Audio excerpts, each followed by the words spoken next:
علیہ الصلوۃ والسلام یو حدیث کې فرمایي یو ځل نبی علیہ الصلوۃ والسلام فرمایي من انفق زوجین فی سبیل الله کم یو انسان چې دو سيزونه د الله جل شانه په لار کې خرج کړل من انفق زوجین فی سبیل الله چا چې د الله جل شانه په لار کې دو سيزونه خرج کړل دوا انفق زوجین انفق زوجین دو سيزونه خرج کړل هر څه چې خو هغه سيزونه دوی اسنین دو سيزونه وی مثال دو جوړه پیزاری د الله په نوم باندې ورکړو دو جوړه جامې د الله په نوم باندې ورکړو او هر څه چی وی لیکن دو سيزونه د الله په نوم باندې ورکړو الله جل شانه به د انسان ته د جنت د داخله دلو سرټیفیکیټ ورکړي او بیا سردار دو جهان محمد رسول الله صلی الله علیه وسلم فرمایي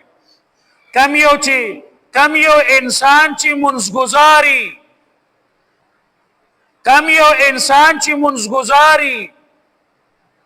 د منځ پابندي پنځه اوقات کې منځ کوي سنت سره تهجد پابندي د منځ شوقینی نبی رسول الله فرمایي دعیا من باب الصلاة د قیامت په ورځ باندې به انسان ته आवाज وکړي شي په هغه دروازې باندې چې د هغې نوم باب الصلاة دی منځګزار ته به د قیامت په ورځ باندې د هغه دروازې نه आवाज کیږي منځګزار ته به د منځ دروازې نه आवाज وشي منځګزار ته به د منځ دروازې نه आवाज کیږي دعیا من باب الصلاة منځګزار دی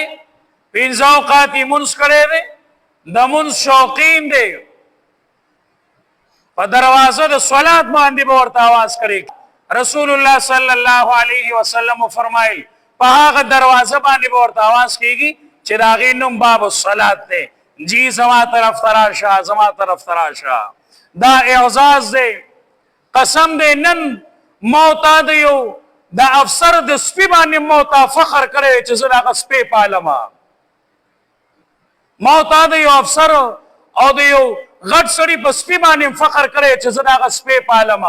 لیکن په دې باندې فخر نه کوم چې زه تهجد گزار یم زه منځ گزار یم زه پرهیزګار یم زه یو عالم او یو حافظ یم زما اولاد دیندار دی په دې باندې موتا فخر نه دی کړی دعیا من باب الصلاة اعزاز دی आवाज مورته کیږي جی زما طرف تراشه زما طرف تراشه او بیا نبی علیہ الصلوۃ والسلام فرمایي او کم یو انسان روزداري روزو سره محبت ډیر زیاتی روزداري دعیا من باب الصيام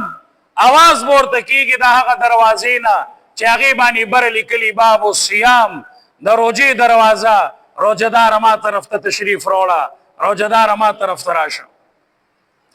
او کم یو انسان سخی وي سخاوت هغه کې ډیر زیات وي سخاور کې ډیر زیات وي سخی وي د الله د نوم نه خپل پیسې او مال دولت قرباني دا خبره یاد ساتئ مال دولت موجوده دور کې هر انسان سره ډیر دی لیکن زړه د الله جل شانه په نوم باندې د خرج کولو ډیرو کم خلکو سره موجود دی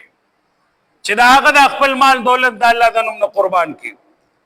او صدقات والا سخی انسان ته आवाज کیږي من باب صدقه د صدقې د دروازې نه جیدل ته تشریف وروړه جیدل ته تشریف وروړه قسم دې کماو ته یو افسر ویل چې لکه زما زه تراشه والله د شپې هم په خوب کې هم خاندو والله فلان کې انجینر او فلان کې افسر راته قسم دې په خپل دعوت را کړو په خپل راته ست کړو په خپل راته ست کړو دعیا من باب صدقه आवाज ورته کیږي جی دیکھو تشریف روړه دیکھو راشه. او بیا نبی علیہ الصلوۃ والسلام فرمایل مجاهد انسان ته په هغه دروازه باندې به आवाज کیږي دعی من باب الجهاد، د جهاد د دروازې نه به आवाज وشي مجاهدا ځواني دي د الله د نوم نه قرباني کړي دا دی خراشه ما باندې جنت ته داخل شه.